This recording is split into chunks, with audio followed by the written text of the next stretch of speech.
What is going on, everybody? My name is the Phantom0288, and welcome back to another video game review for your eyes and ears. First, before we start, I want to thank Aspire Media for the review code for the Nintendo Switch version of Stubbs the Zombie in Rebel Without a Pulse for Nintendo Switch.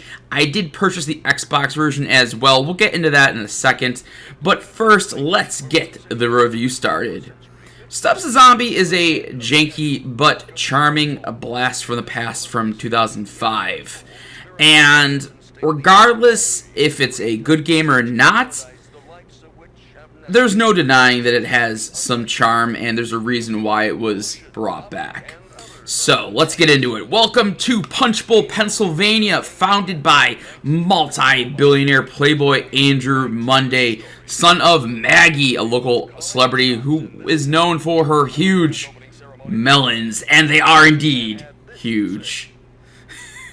It is opening day, and the city is celebrating until our brain-eating protagonist digs his way out of his untimely resting place, which Punch Bowl was built right on top of, to steal two teenagers' huge wiener and proceed to eat the brains of the male teen. Thus begins the 5 or so hour romp through the city, terrorizing people of the city and eventually discovering who Stubbs once was. Back in 2005, Stubbs hit the original Xbox and has been regarded as a cult classic by many due to how charming it is, even though it was janky and broken then, and it still is today in 2021. But regardless of that fact, I must admit, I did enjoy my time on the Nintendo Switch playing the game over on my live stream channel on Twitch, which can be found in the description below. Just gotta plug my Twitch channel because why not? I stream Sunday, Monday, Wednesdays, and Fridays at 8 p.m. Eastern, 5 p.m. Pacific if you want to stop by. I do giveaways on a monthly basis, and who knows, maybe I'll give away a copy of Stubbs in the future. I enjoy this game so much, I want to share the love. As Stubbs, you will melee and eat the brains of hundreds of victims, and it never gets old. I must admit, I enjoyed terrorizing my victims, hearing them scream time and time again, while I feasted on their gray matter. Gray matter just sounds silly, but at times. But hey, you know what? It is true. Other than meleeing and eating brains, Stubbs does get access to a few vehicles, other skills. There's a very strange boss battle that's only maybe about an hour, not even an hour into your gameplay, and it's one that I do not want to spoil here. Let me just say, it's totally out of the blue and one of my favorite moments in the game. The game is about 5 hours long, and I won't spoil the really most of the game for you here in this review. What you're gonna see gameplay-wise is in the first 20 minutes or so of your game. So, I really recommend you play this, and I think you're gonna enjoy the boss battles and what's to come in Stubbs the Zombie for sure. Sound-wise, Stubbs designed as a mixed bag. The soundtrack's great, a bit repetitive. The audio design for the voice work here is kind of all over the map. Some of it's good, some of it's hilarious, yet charming. Some of it works for the title, some of it doesn't work for the title. But overall, it's sort of a mixed bag here. The Switch version unfortunately crashed on me 3 times during my playthrough, but the game autosaved so much that it wasn't an issue. It was more of a minor annoyance to me. The Xbox version was stable all the way through. I did get a chance to play the full version on Xbox as well. I took the time to take an extra day to get through it on the Xbox as well, and ran pretty smooth. The textures here are a bit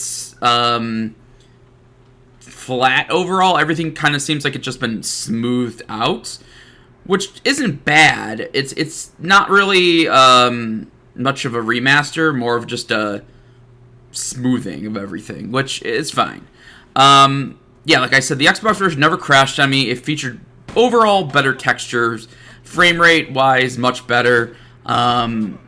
And regardless of what platform you play on, I have to say that you're going to enjoy your time with this game. It's a classic of the Xbox era and one of my, honestly, favorite games that I've played recently. So that's saying a lot for a game that came out in 2005. Overall, Stubbs the Zombie and Rebel Without a Pulse. Should you play it? Yes, you should. If you never played the original on the Xbox, I think it's worth going back and experiencing this gem that a lot of people probably don't even know about. It's short, it's sweet. There is developer commentary that you can find. I believe you have to beat the game first to unlock it. You find these little icons around the map that you collect, and then you hear a little, like, 1-minute clip from the developers. That's sort of worth it going back. There's not much replayability here, but it does have its co-op mode, which I have not experienced, so that's something I might have to do in the future. But other than that, Stubbs the Zombie is worth playing. I think you're going to enjoy your time with it. For $19.99, you could do a lot worse. And overall, Stubbs the Zombie in Rubble without a pulse gets a 8 out of 10. It's a great title for $19.99 asking price, and you should add it to your Nintendo Switch library, Xbox library, or any other platform which it is available. Thank you again for Aspire Media for the Nintendo Switch copy of this game. I really appreciate it because I wouldn't be able to make reviews like this if I had to shell out time and time again for the newest games. So thank you so much, Aspire Media, and until next time, thank you guys so much for stopping by. I'll see you guys later.